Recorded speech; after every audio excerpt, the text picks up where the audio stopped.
गुजरातमधून छत्तीसगड राजस्थानकडे जाणारे 85 उंट चोपडा पोलिसांनी ताब्यात घेतलेले असून त्या उंटांना पायी निर्दयीपणे घेऊन जात असल्याचे चोपडा ग्रामीण पोलीस स्टेशनच्या हद्दीत आढळल्याने ही कारवाई करण्यात आली आहे। यात 85 उंट हे 16,31,000 रुपये किमतीचे जप्त करण्यात आले आहेत। तर सदरील उंटांना पायी सतत चालवत नेल्याने व त्यांना खाण्यापिण्यासही न दिल्याने ते अशक्त झाले आहेत।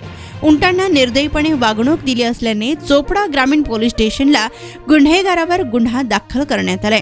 तर या कारवाईत 4 जणांना ताब्यात घेण्यात आले असून सदरहून उंटांना गोशाळेत रवाना करण्यात आले आहे। उंट वाहतूक करणाऱ्याकडे योग्य ते कागदपत्र असतील आणि त्यांचा हेतू चांगला असेल तर त्यांना सोडण्यात येईल, अन्यथा चुकीच्या गैरमार्गाने वाहतूक करणारे आमच्या चौकशीत आढळून आले तर त्यांना कोर्टामार्फत सोडावे लागेल, असे चाळीसगाव विभाग सहाय्यक पोलीस अधीक्षक रमेश चोपडे यांनी सांगितलं।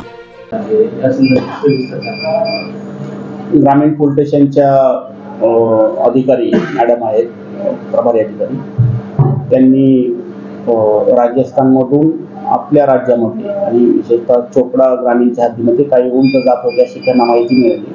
त्यांनी ते उंट ताब्यात घेतले। त्याचे डॉक्टरांकडून जे व्हेटरनरी डॉक्टर आहेत त्यांच्याकडून त्याचे मेडिकल करण्यात आलेलं आहे। आता सध्या त्याचा तपास आणि चौकशी सुरू आहे। जे योग्य कारवाई होईल त्याच्यामध्ये डॉक्टरांचे मेडिकल सर्टिफिकेट, जे वाहतूक करणारे जे व्यक्ती आहेत त्यांचा जबाब, त्यांच्याकडे करण्यात आलेली चौकशी, त्यांनी समजा ते कुठं जाणार होते त्याबाबतची चौकशी, ही सर्व चौकशी पूर्ण करून त्याच्यामध्ये योग्य कारवाई केली आहे।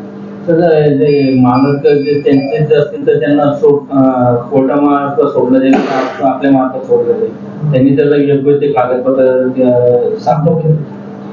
त्याच्यामध्ये 2 पद्धतीने कारवाई करता येते। जर त्यांची कारवाई, त्यांची जर कागदपत्र योग्य असतील आणि आमच्या चौकशीत असं निष्पन्न झालं की त्यांनी हे जे गुरं आहेत किंवा जे उंट आहेत हे चांगल्याच हेतूने, चांगल्या कामासाठी वाहतूक केलेली आहे असं आमच्या लक्षात आले तर त्यांना आमच्याकडून सोडवण्यात येईल। परंतु त्यांनी जर चुकीच्या गैरमार्गाने किंवा गैरकृत्यासाठी त्या उंटाची वाहतूक केलेली आहे असं आमच्या निदर्शनास आलं, चौकशीमध्ये असं काही निष्पन्न आलं तर त्यांना कोर्टामार्फत जामीन घ्यावा।